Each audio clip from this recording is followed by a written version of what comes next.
All right. Good evening. Today is Monday, November 26th, 2018. My name is Kim Matina, and I am a Google certified trainer and a gold product expert in the G Suite for Education Help Forum and the CS First Help Forum. And I am so happy to have on the show today Miss Kasey Bell from Shake Up Learning. She is on my show. Yay! And if you don't know about Kasey, I'm going to tell you a little background about her. She is the co-host of the Google Teacher Tribe podcast with Matt Miller. She is the author of Shake Up Learning, Practical Ideas to Move Learning from Static and Dynamic. And if you didn't read the book, I recommend it. It is a very great book. It's a great book. It has a lot of great ideas in there, and it's a very easy read. She's a Google Certified Innovator. She's a Google Certified Trainer. She is a Digital Innovation and Learning Award winner in Sharon is Karen. She is one of 20 Trust Ed educational thought leaders. And this last one, award-winning blogger and social media influencer. So I welcome Kasey Bell to the Sweet Talk. Hey, y'all. It's great to be here. Yes, I think we're going to have the battle of the accents tonight, so I love it. I love Kim's accent, and I'm excited to be on here. Kim and I have been connected forever, and I feel like I already know you because I see your face all the time, and especially in this setting. And so, it's funny how the more you are connected to people and how you build those relationships, and you feel like you're like old friends, like we've been hanging out for years, and it's exciting to be here, and I'm happy to share anything I can to help educators today. Yeah, I feel the same way, Kasey. I feel like I've known you for so long, and finally we just meet up. It's just PLN and Twitter and Google Hangouts is a great tool for anyone to try to make global connections, classroom connections, and learn from other people. And Kasey is one of my my resources that I go to refer or learn new things, new ideas, because she is such an innovator and a great talent. So I really do appreciate Kasey being on today. Really, it's like she's my mentor. So I'm Aww. very, very honored that you took the time tonight to be on. But what I would like to know, and like I said, I am a Google certified trainer and an educator, and the process over the years changed, as we were talking before we went on air, for all of us. When I got certified in 2014, my process changed dramatically from then to now. And I know you are on top of all the certifications, and I know you offer online classes and courses for people to become certified. So I know you are well rounded in this topic. So I think that bringing your expertise to people that are interested in this will really help others and pursue some type of certification, whether it's Educator Level 1 or 2, trainer, or even an innovator. I mean, I'm really interested in the innovator piece that you're going to offer tonight. So, Kasey, I'm going to let you take it away. You're the expert at this topic, and I'm going to zip it. Sure. Well, to get started, I will tell everyone that in the show notes that we have put a link to a free ebook that I have provided that details all 4 of those certifications. So it's free. It's just a free download from my website, but you can find out and get all those details like right in front of you. So if after this little talk, you're like, hey, what did Kasey say? You can go back to that. So I kind of like to start just with the general overview of the certification program. And like you said, Google iterates all the time. They're always changing and hopefully innovating as they change things. And I was with you back in 2014, which is when I got trainer and innovator. They were both very different programs. And so, about a little over 3 years ago, they introduced the level 1 and level 2 educator, which I think was a really good decision. So for those of you who aren't familiar with the certification programs in general, Google has 4. So as Kim mentioned, there's Google Certified Educator Level 1, and that really is for beginner to intermediate level G Suite users.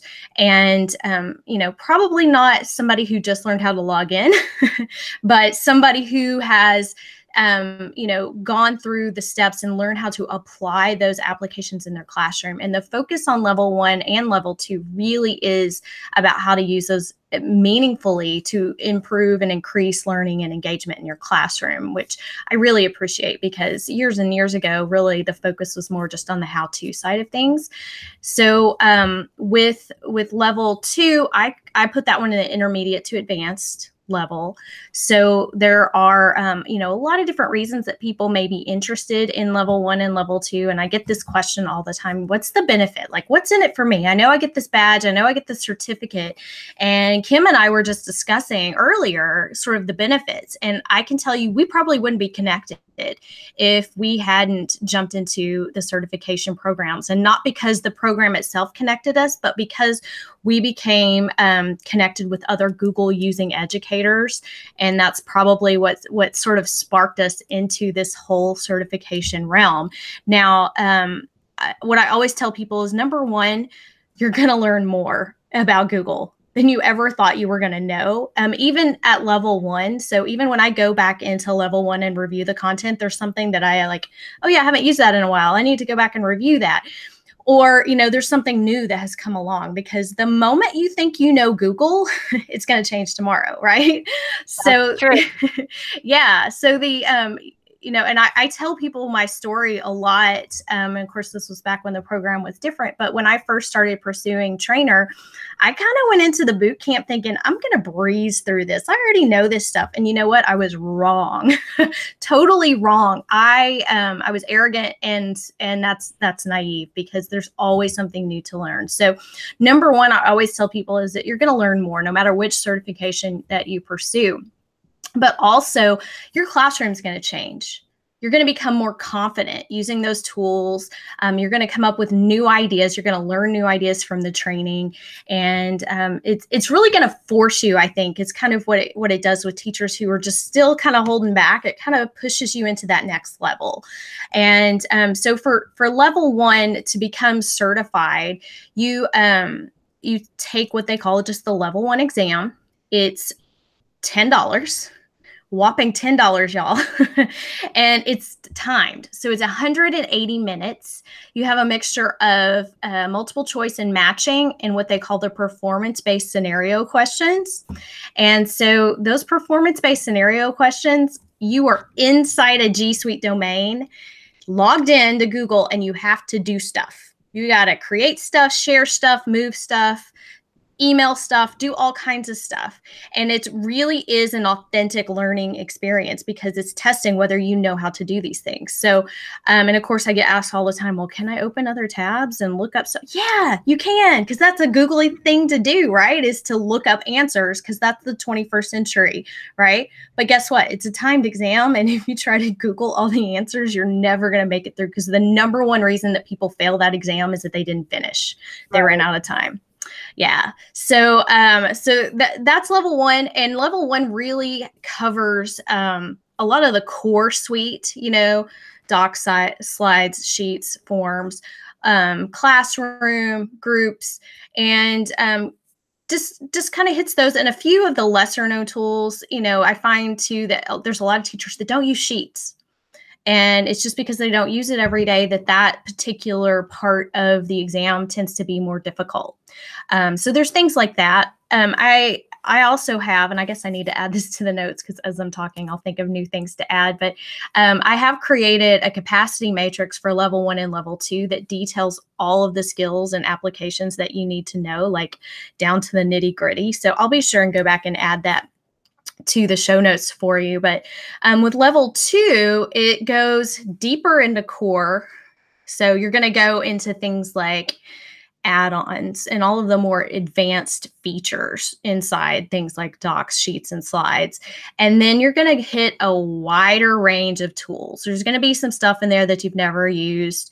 You're going to hit like Google Arts and Culture, Google Expeditions. You're going to hit some of those things that you just may or may not have the opportunity to learn yet. And so the level 2 exam is very much like level 1, just, slightly more advanced content there, 180 minutes, and it's $25. So there's no application. So with both of those exams, you have to pass with an 80 or above. And yes, there are people that get really close to that 80, but don't get it. So it is just one of those things. I think I read that the failure rate is like 30%. And I think that's because 1, people run out of time, and 2, people don't prepare. And so that's the thing that I feel like is very naive, is to jump in and think you already know it all, not to look at anything, to waste your money, and then to get stuck in that test. So the other thing is you don't have to do level 1 before level 2, which really confuses people, but you can skip it. I don't really know why you would want to skip it, because it's $10. And once you get through level 1, I feel like you've already conquered half the battle, because that exam, getting into the exam, logging into the exam is really difficult for some people. You have to use an incognito window and all of that kind of stuff. I think you made a good point too. It gives, like, the level 1 will prepare you to what is to come. So if you pass that, it'll give you the confidence to say, okay, you know what, I'm going to go on. I'm going to go into level 2, and I'm ready now. So it may be a confidence booster too, as well. Exactly. That's a very good point. And, one of the questions I also get is, how much harder is level 2? So I don't really see it as that much harder. They're both very intricate. So the tasks that you perform, like, you have to read every single word. I read every question like 10 million times to make sure I am doing exactly what it says. So I feel like it's more, it's time consuming. Each little task and question, but that it's not that it's so much harder. It just may introduce you, like I said, to some lesser known tools, or going deeper into, say, like pivot tables or something in Sheets that a lot of people just don't use every day. So so there's pieces like that. So yeah, I definitely agree. I think that the level 2, I felt, was more challenging than the level 1, and you're right, it definitely had more features and options in there that I needed to look up myself, because I don't use pivot tables. And then there was some type of scatter plot diagram that I had to complete. And one other thing was, with those hands-on activity questions that they give you, there's multiple parts to them as well. So, like, it may have, like, I don't know how many questions are on the total exam, but you have to always remember there may be questions that have multiple parts in them as well, right, Kasey? Oh yeah. Yeah. So the performance-based scenarios will have like several tasks within that scenario, as they call it. So yeah, as I tell people, I wouldn't say it's hard. I just think that it's intricate. It's very detailed, and you have to be really focused when you take that exam. So it's not something you want to do on the fly with your kids running around you. Yeah, definitely. And I think you made a good point as well. Don't underestimate the exams. Like, really be prepared, because if you do fail, you're going to be in yourself, and then you may be to try. So go in there and be prepared. I mean, that's the best advice that I hear you saying as well, Oh yeah, and if you do fail, you have to wait 7 days before you can take it again, and then the time just increases after that. So you don't want to just keep taking it and wasting money, and then eventually running out of options. So that's really just the biggest thing, is just to go in prepared. There is a webcam that watches you when you take that exam, and that freaks people out. But I always tell people, hey, they don't have a lot of extra people working in the Google for Education department. They're not just all sitting around all day watching people take tests. It's really just about validating that you're the person taking the test. I know that the first time I used it, I had no idea what was going on, and I had to go to the bathroom in the middle of the test, and I was like, I'm going to the bathroom now. And I just told the computer that as if someone was watching, but it's totally okay. And even as I said it, like I knew that, but there's also no rules about taking the test in a group environment, which is not my cup of tea, but a lot of people do well. And I have facilitated the exam as a group. Like when I have taught face-to-face boot camps, we'll all take the test together on one day. And there's nothing wrong with collaborating during a test. Now, you're not going to see the exact same test questions in the exact same order, so it's not really cheating. And trust me, even if you tried to, you'd run out of time before you could all share your answers. So again, it's a 21st century kind of learning environment.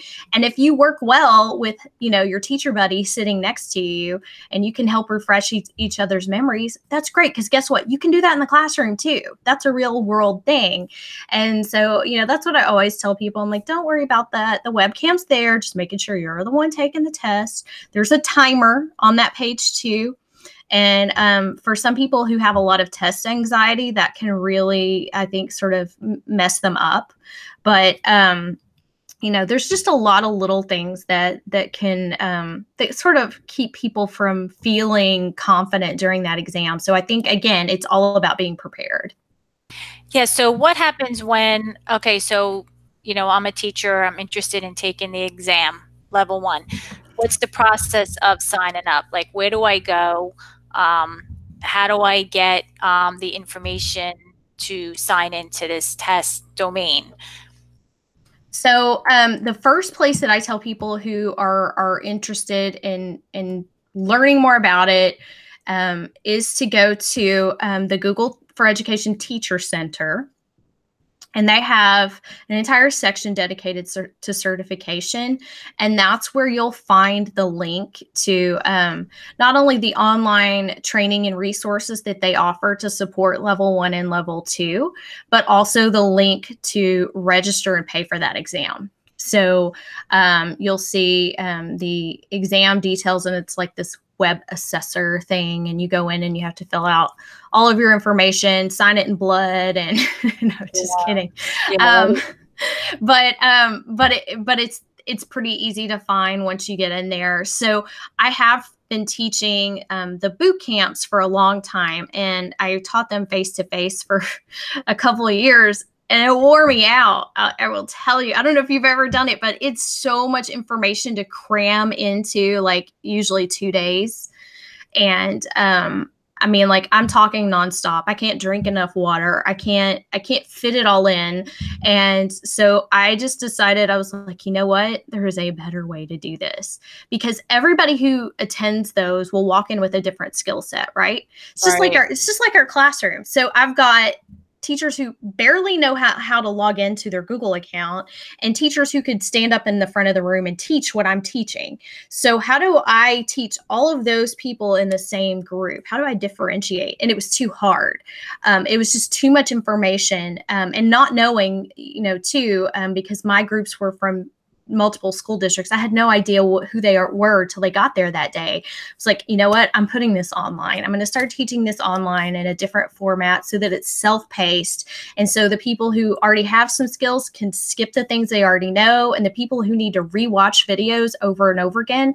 So it's like they have me right there at their fingertips to teach and reteach until they feel confident to take that test. So, and I'm not knocking the information that's in the Google Teacher Center. I still have a hard time calling it Teacher Center. It used to be the Training Center. But they do have the fundamentals course and the advanced course that are designed to prepare you for level 1 and level 2. I actually wrote some of the lessons in those. So I don't think there's anything wrong with it. I just know there are teachers who go there and that's not enough. It's not, they need more training to prepare them for the exam. Yeah, I think it's a good stepping stone, but I do agree there needs to be more more resources there for people to reference. I was in that situation as well. I provided boot camp for a school district in Pennsylvania, and it's information overload for the attendees. They get very overwhelmed. They shut down. And I had a 3-day boot camp. Mine was 3 days, so I tried to pace it out a little bit differently. But for me, it's overwhelming because you don't want to have your attendees struggle and be frustrated and shut down. And then you want to still try to bring the content to all levels. So, you know, as much as they're frustrated, we have our challenges as well. So I think having these courses online gives the attendees the flexibility to pace it at their own pace, you know, and it gives them, you know, they can rewind, they can go forward, they can skip it. It just gives them the flexibility. So I think the online courses is a great idea, Kasey. So yeah, and that's, you know, that's exactly it. So I don't know how many people you saw this happen to, but I had people who ended up attending more than one boot camp, and not necessarily just with me, but because they would go, they learned a lot, they forgot half of it. And then they still weren't confident enough to take the test, so they would end up attending, you know, more than one, and, you know, of course paying for it more than once too. And so that's really frustrating, and to feel like, oh, I'm that far behind, I need to go learn this again. So, you know, that's why I was like, okay, wouldn't it be great if you could just click play and get that lesson all over again? And I think some people really don't always see the value in a self-paced course like that, especially a video-based course, because you know, a lot of people are like, no, I need the face-to-face interaction. And not to say that you don't, and a lot of people do need that, but you know, there's so much value in being able to have that personalized learning experience. And you know what? If you learn better in the morning, watch the videos in the morning. You work late at night, work late at night. You know, if you're doing it on spring break or Christmas break or whatever, so that you can fit it in, and it doesn't have to just fit in to some window that somebody's available to teach it. Right. I agree. Well, we tell our students, right, to, you know, to do this, right? Learn at your own pace. Teachers should make screencasts and set, you know, put the videos on their YouTube channel, and, you know, it's the same thing. So why can't we do that as well? So I think it's a great course. I think it's a great opportunity for people to take advantage of. Thank you. Yeah, you know, I have felt very successful with this. In fact, I will tell you, you know, it's not that I haven't had people ask for a refund, which, you know, there's a 30-day money back guarantee, but it's always because of a financial issue, or I didn't know what I was getting into when I bought this. They weren't really paying attention, something like that. I've never had someone say, I didn't learn anything, or this was, you know, not quality. So that makes me feel Yeah. confident that I'm delivering something that's worthwhile. So Yeah.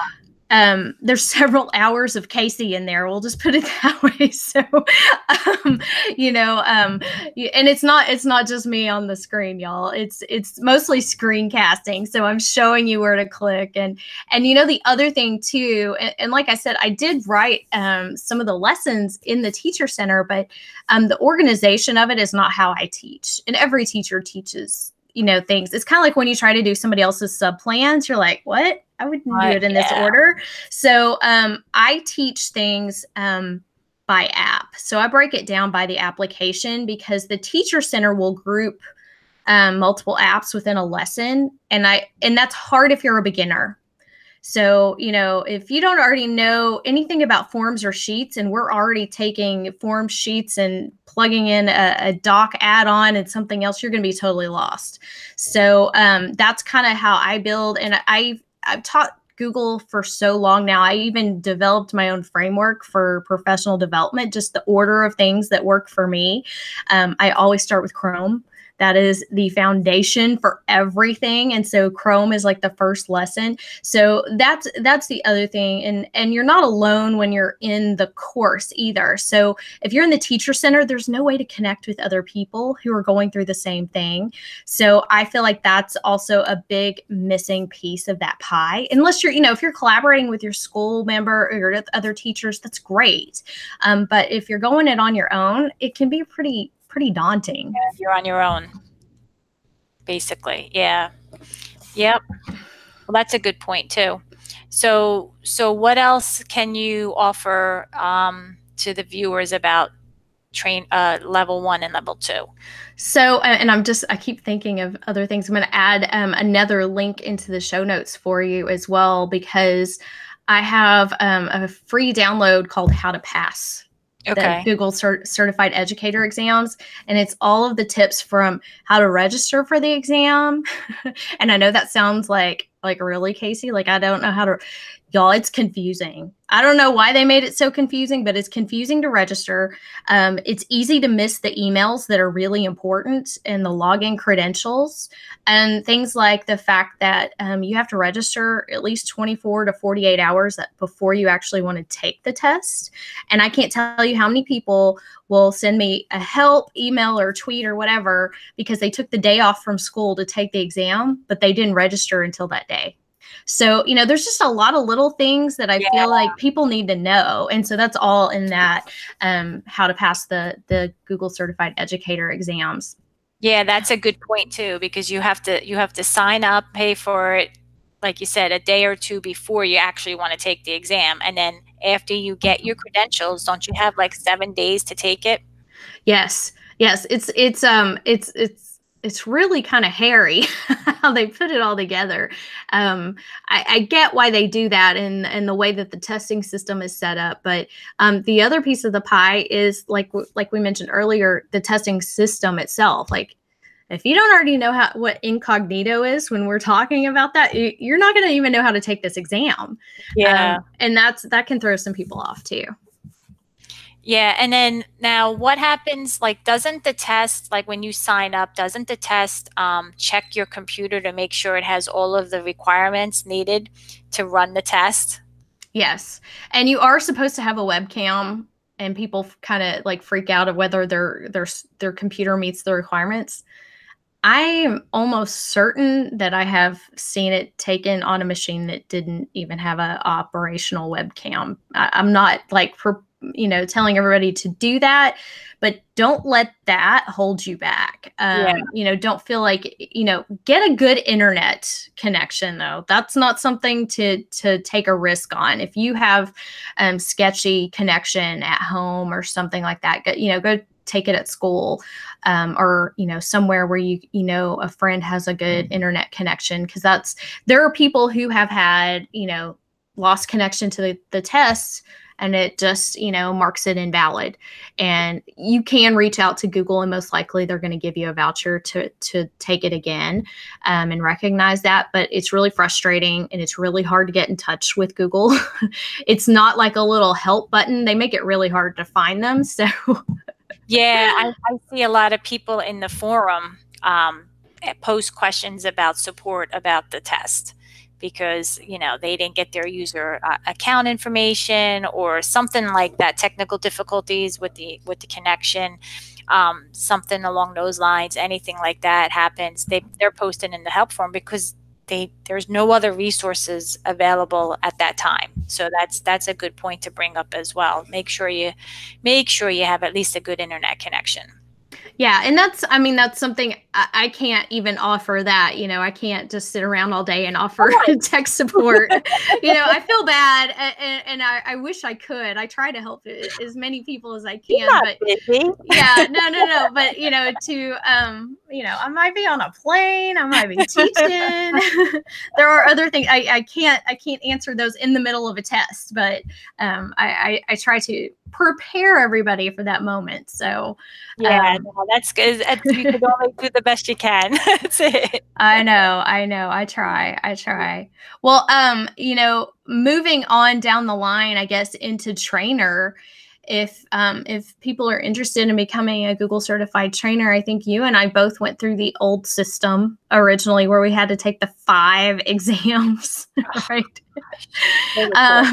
It's much easier now, y'all. Yeah. I cannot emphasize this enough. Yeah. So you do have to have 1 and 2. Okay, so you still have to go through 1 and 2, but for trainer, you do take a separate exam called the Trainer Skills Assessment. it's not hard. It's 25 multiple choice questions. And if you know anything about adult learning, best practices, you're gonna fly through it, and you can easily get some help with that. But it is designed for people who want to deliver training to others. And in fact, before you submit your application, you should have experience.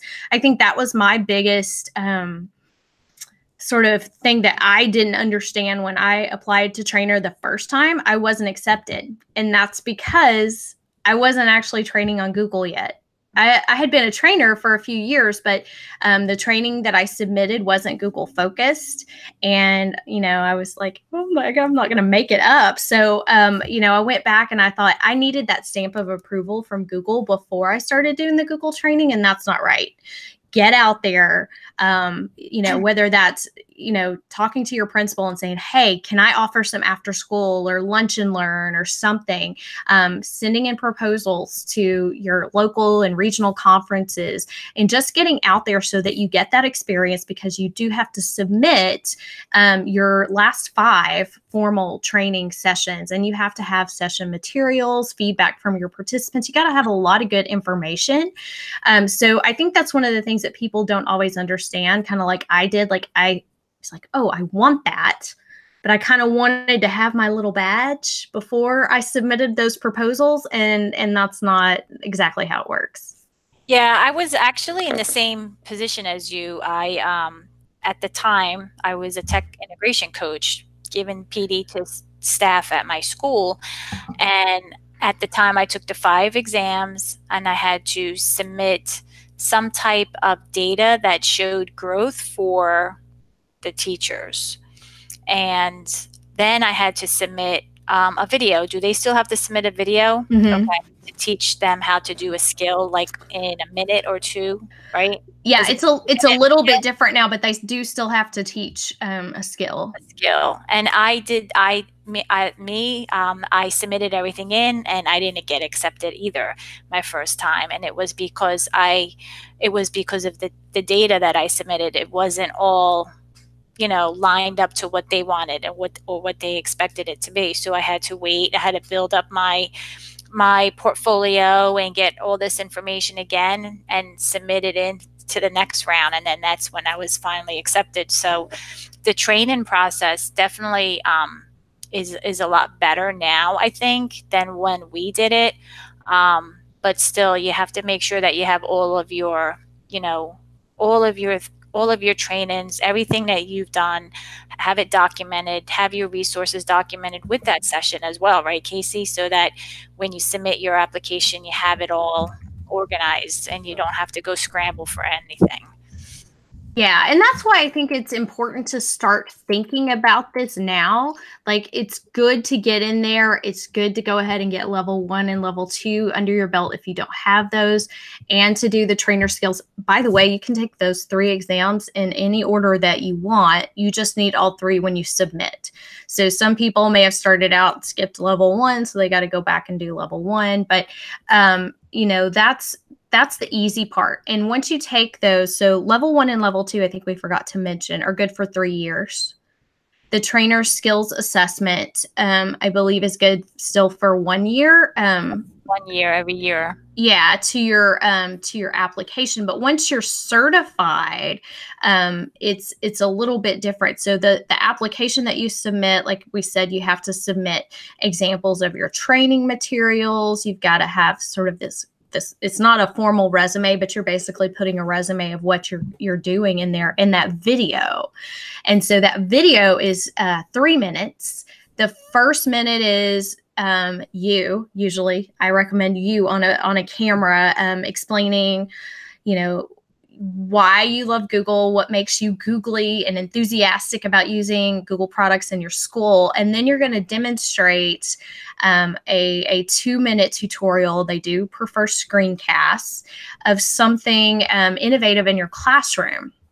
And they've sort of changed the wording on that. But I remember that was the other thing too. I thought that the screencast that I made, the quality of the actual video mattered more than than the content, and it's vice versa. So like the first time I made a video, I remember I showed it to somebody who was already a trainer, and she's like, no, that's too simple. You got to go advanced. So that's what I always tell people, you know, when they're like, hey, would this make a good topic for my trainer video? I'm like, go advanced. Don't show somebody how to create a new folder in Google Drive. That's basic skill, you know. But the problem is teaching something advanced in 2 minutes is hard. And to do it well. My video is on Doctopus. And to teach Doctopus in 2 minutes, let me tell you, I took out every breath. Like I was in iMovie, like removing like everything.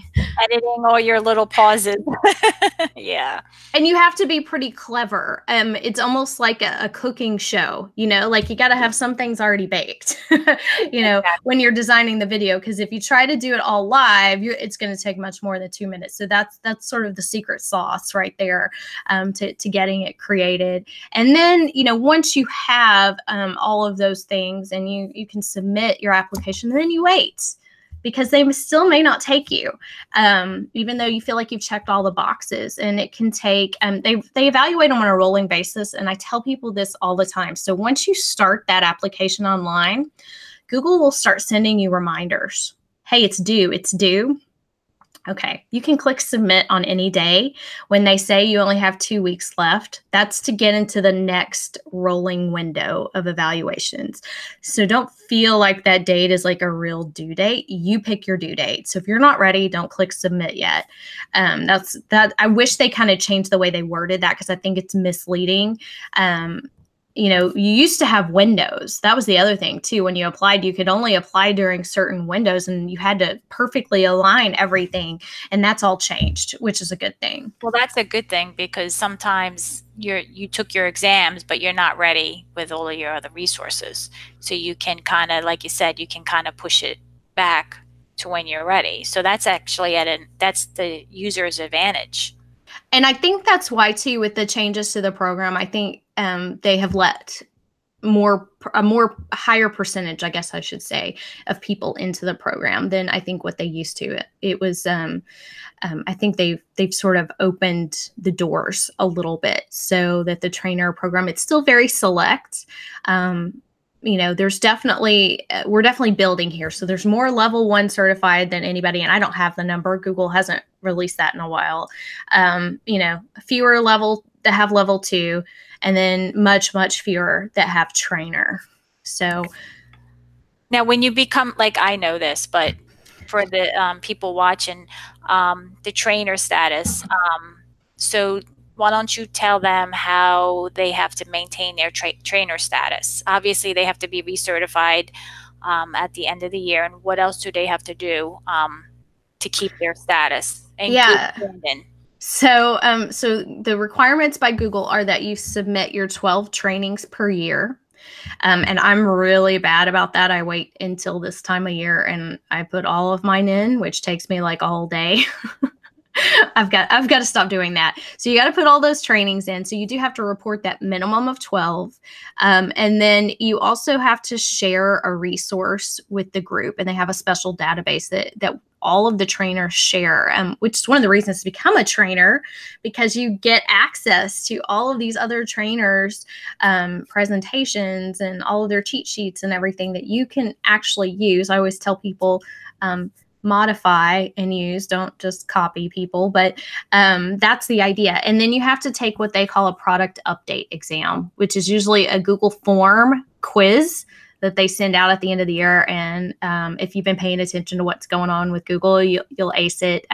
So recertifying is really just about keeping up with the training and keeping up with Google. Yeah, I'm glad that you mentioned all that, because that's important for people to know. Just because you become a trainer, it doesn't stop. Like, you have to record your sessions, and all of your PD trainings that you do get recorded in an activity app that you log into, and you train and you submit your training with your resource. And you know, like Kasey said, you have to submit like a shared resource into the shared database. And one advantage is that you become a trainer in the database. So your information becomes available in the trainer database, so that if other school districts or other people need training, they can go to the trainer database and look you up to see if they wanted to contact you. So that's also an advantage as well.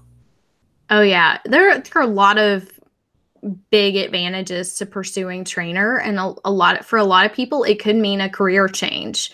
I think it was really the biggest impact on my career more than innovator. I would say trainer changed a lot for me. One, it forced me to learn a lot more, and I felt really like I needed to be blogging and sharing more. So I started the blog. I started doing all of these things, all because I wanted to make trainer.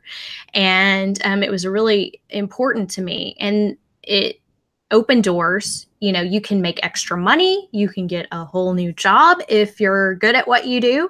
A lot of people ask me, hey, does Google, do they give you jobs? No. Google does not give you anything. They very rarely pay you for anything. And they will use you and abuse you as much as they can as a trainer, but you get a lot of opportunities out of that. It is really kind of a handshake. So you will get information about when Google's offering like a booth at one of the big conferences. So I present every year at ISTE, TCEA, and other conferences in the Google Teaching Theater. So under the Google for Education sign, you know, which is a pretty cool experience to say that you're there presenting for Google. Yeah, I mean, it is nice, and that's such a big platform, so that you know you're presented in front of people from all around the world, because everybody goes to those conferences. So it's kind of, it's like a privilege, it's an honor to be up there, you know. And if you work hard and you do a good job at what you're doing, you should be up there, really. So you know, I applaud you for that. Oh, thank you. Yeah, no, it's been a really great driver, I think, too, for me, because you want to be a good presenter. And hey, if you're presenting at the biggest ed tech conference in the world, then you better know your stuff. So you can't walk up there and do something basic, you know. So it pushes me to keep improving and keep trying things too. Yeah, and you know what too, I feel like when I got my badge, I felt like I needed to be on top of my game as well for staff at my school, because they kept coming to me with questions, and you know, you're a resource at this point. They're looking at you like, okay, you know what you're talking about, you know the answer. I'm going to go to her and she's going to guide me in the right direction. So you have to be on top of your game all the time. And, you know, it's a different, it's, I mean, if you have the opportunity to become a trainer, I would highly recommend it. It definitely gives you a lot of opportunity. It does give you like that confidence builder. You overcome that fear real quick, you know, and then you start presenting, and then you just fall in love with it, because you become a resource and you become somebody that can help other people, and it's a very rewarding feeling. That's my perspective of it. Yeah, I would totally agree. And it's not something that I want to, you know, let go of anytime soon. I know some people kind of lose track and don't keep up with it, but it's been very important to me, and I think it has been one of the, like I said, one of the biggest things to impact my career and where I am. And not to say that Innovator wasn't great, but I think that one has a different impact. Sort of based on different people, but Yeah, I agree. So why don't you touch base about the Innovator certification at this point, since that's a nice little transition into it. yeah. So Google Certified Innovator, which years ago was called the Google Certified Teacher Program.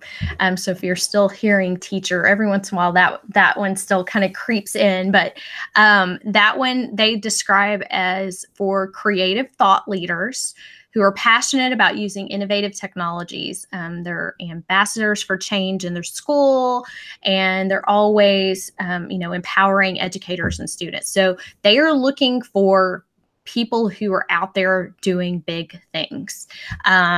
And I don't say it's a requirement to be a connected educator, but it would be pretty hard not to be a connected educator and accomplishing all the things that they want you to do. So, you know, this is the most selective of them all. The Innovator Academies happen all over the world, but there's only, you know, a few every year, maybe a handful each year. And each academy might have 50 people at the most. So you do have to apply to attend, and it's 2 days. It's on a Google campus, which is super cool. You get to really geek out, and you know, that's oftentimes one of the biggest draws. You do have to pay your own way too. So wherever that academy is, I attended the one in Austin, which I'm in Texas, so it wasn't very far from me. But you know, a friend of mine who also lived in Texas at the time, he went to Sweden, and so he paid his way to Sweden. But I was like, that was super cool. I was very jealous of that. So, you know, there's a lot of different things that are required. So you do have to have level 2 when you apply, not level 1, which I still like, you might as well just throw level 1 in there. Why not? Come on. So you do have to have that. And then your application is really about what they call your innovation project proposal. And so they have these like 5 pillars. And by the way, you can probably tell, but I have my notes up to make sure that I'm telling, this one's a little more complicated to explain. So 1, you have to have a mission that matters. So you want to have a proposal that's big, that's global, that's collaborative, and has these guiding principles in it. So a mission that matters.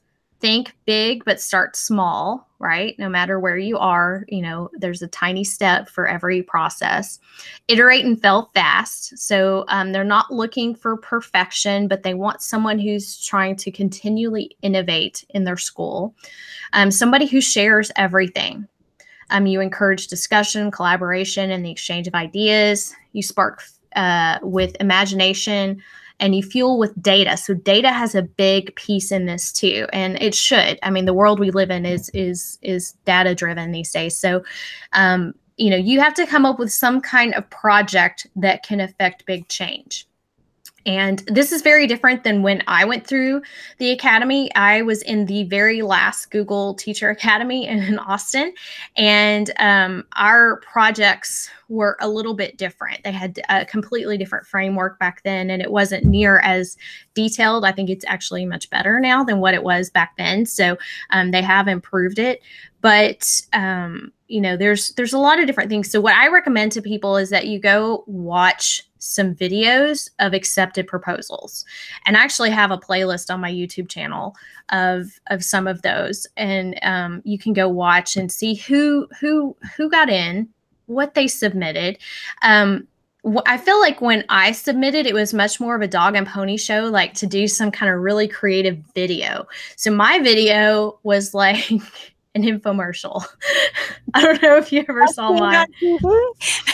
So I mean, like, I had, like, you know, the product beside me. I was like I was selling Shake Up Learning basically, and I was, you know, I pretty much copied the script for a ShamWow commercial and turned it into Shake Up Learning. I even had an 800 number on the bottom, like call now, and I was acting all crazy.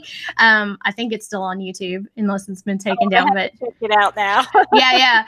So it was really fun. But they didn't give us as much purpose in those videos back then. So it was really competitive in terms of, how am I going to come up with some idea to get people's attention? And now it's really about the project focus. So don't feel like you've got to be an expert at video editing or anything like that. Just be yourself. And I feel like that's what a lot of people are, you know, are afraid to get on video. But you just let your personality come through. I feel like when teachers really start talking about the things that they care about, it shows. Yeah, and so, you know, that's really what they're looking for. And they want people who are going to get these projects done. So there's actually like a whole mentor program and follow-up program to make sure that that happens. So it is the most competitive of all of the certifications that we've talked about. Like I said, the smallest group in all 4 options, but a very valuable experience. And, Matt Miller and I went through the same teacher academy together, and both of us still reflect on that a lot, that really one of the most valuable parts was all of the people that we met. So I can tell you the Google Teacher Tribe podcast would not exist if we hadn't gone through that academy. That's where Matt and I met for the first time. And, we've kept in touch over the years and collaborating on some different things. There are tons of people. It becomes like this little family. Of course, they call it a cohort. But, my cohort still has a Google Hangout chat going. People still share, and we still take pictures when we're all in one place together. It's just, it's a really neat experience. And of course, like I said, all of it gets to happen on a Google campus. They feed you really well, if that sounds good. The food at Google's pretty good. So that's true. A lot of variety there. That's for sure. But I'm glad that you mentioned that, because I was thinking about applying for the Innovator project. So when are the applications open for that? Like, is that open like, a few times a year, or is that also, opened like for just say a certain amount of time period to apply? Well, you say that, and now I'm looking because, I'm on the wrong page. They posted on the Google Teacher Center. And so you can see the 2018 cohorts. I'll actually put this link in our notes too. But the right now, let's see, they're all closed. So there's not any that are open right now. But just to give you a tasting of the places that these are happening: Amsterdam, Venice, California. I got really excited when I saw Venice for a second. And you only get to go once too. Innovator is good for forever, I guess. It doesn't expire, but you don't get to apply again. So I'm a little bit jealous of some of these, right? So Madrid, Copenhagen, and Mexico City, which is for Spanish speakers. So those are all closed, and they've happened from May all the way until the one in Mexico is actually happening in the end of this month, the end of this week, actually. So this is one of those things you kind of just have to watch for, because I have not found a lot of consistency with how often they open these up and when they announce these. I don't know if you have, Kim, but it kind of varies year to year. Okay. No, I just recently decided to apply. So I knew the last one was open in Mexico City, but it was, I'm like, oh, I'll just wait till next year, and I'll see what the options are and where I can apply for next year, because I just thought maybe something is closer to where I live. I don't know. And plus I had to get the confidence, and I had to get myself ready to apply. And now I have the mindset and I can do it. So like, I wasn't ready at that time. I was just thinking about it. Everything happens in stages for me. It does for everybody. It's that whole mindset thing that everybody talks about. Like, once, you think it's a possibility, and then you start, I never thought I would write a book in my life. Never thought that would be me. And then I'm, and I still kind of can't believe, even you mentioning at the beginning, I'm like, oh my gosh, I really wrote a book. But it's, until it actually happened, like, I had it in my mind, I can do this. And it's the same thing, I tell people that story. Even when I started blogging, like, my first blog post was titled "A Perfectionist with Paralysis," because I kept starting and stopping. I thought it had to be this amazing website. And you know what? On day one, you're not going to be that awesome yet. And it's the same thing with everything that you do. And you just have to start sharing your voice. It's a very important thing. And if you think that your voice doesn't matter, you're wrong, because I feel like every teacher and every student has something unique to share. Yeah, okay. I agree. And you know what? I read your book. I loved it. But in the beginning, your whole story, I connected to it, because you're down to earth. And your personality showed, at least it came out when I read it. And I felt like a connection. And I even told my husband, I was like, she's down to earth. I can relate to her. She didn't have the confidence to write the book. And look at her. Like, I look up to you, you know what I mean? And she wrote the book, so if she can do it, why can't I do that? And so like your story does inspire other people, and I think it is important to say it, because people need to hear it, and you need to be reminded of the value of your work and what you do and what you put you put yourself out there. So, I really truly mean that, Kasey.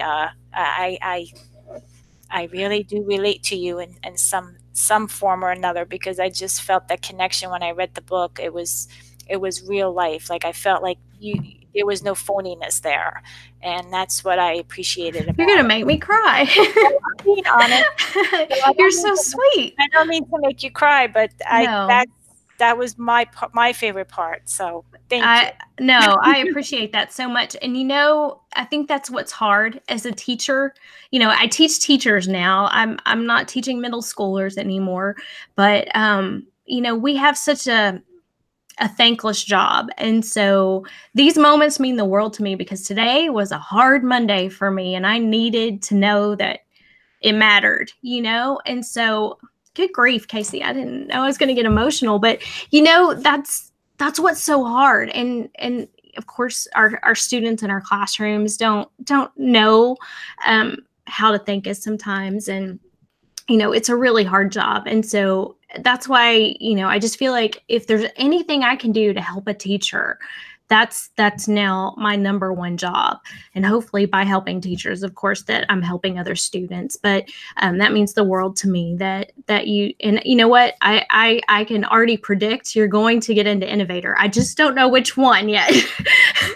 Well, I will let you know when I apply. Okay. And you know what? And if you want any feedback, I'll be happy to give you feedback. So, I appreciate it. no, Thank you got this, Kim. You're out there, you're doing amazing things. You're sharing the sweet talk with everyone. You're very active on social media. I feel like, that's where we connected. And, I think that people just have to think that these things are doable. And I think that's part of the reason why I also want to help teachers with these courses, is just that a lot of teachers feel like, no, that's not for me. I'm not going to do it if it's just sitting there. I need somebody to push me. I need more than that. And so, and a lot of times that's what I do in a face-to-face training too, right? Like you're sometimes pulling the teachers in, like, come on, you're with me. You got this. So yeah, no, it's all good. Just keep fighting the good fight, because you're making a difference. Thank you. Thank you. So I think we are going to wrap it up. Okay. We can keep talking, but I know people, they got their information, and I'm going to wrap it up. We've been on for a while already. Sorry. It's all good. I enjoyed it anyway. It was a very good conversation and a lot of great information Kasey shared. So I really do appreciate you taking the time to sit here and share. And hopefully you sign up for Kasey's courses. I'm going to screen share real quick and wrap up the show. Can you see my screen? Yes. Okay. I see me. I see me. See you, right? So, so if you want to visit my website, you can go to bit.ly. Oops, hold on a minute. There we go. bit.ly/the Sweet Talk website. You can subscribe to my YouTube channel here at bit.ly/the Sweet Talk channel, or you can email me at sweettalkshow@gmail.com. And when you go to my website, you can go to the episode tab and scroll down, and you'll see tonight's episode here listed. Get Google Certified with Kim and Kasey.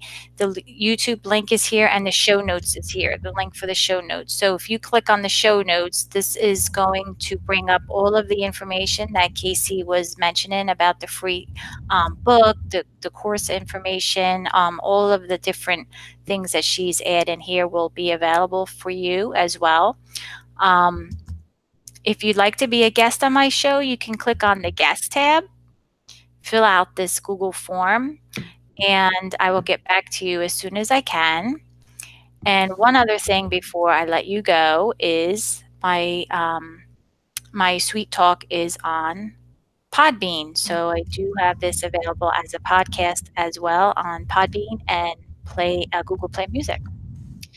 So with that said, I'm going to go back to my friend Kasey. Here we are. All right.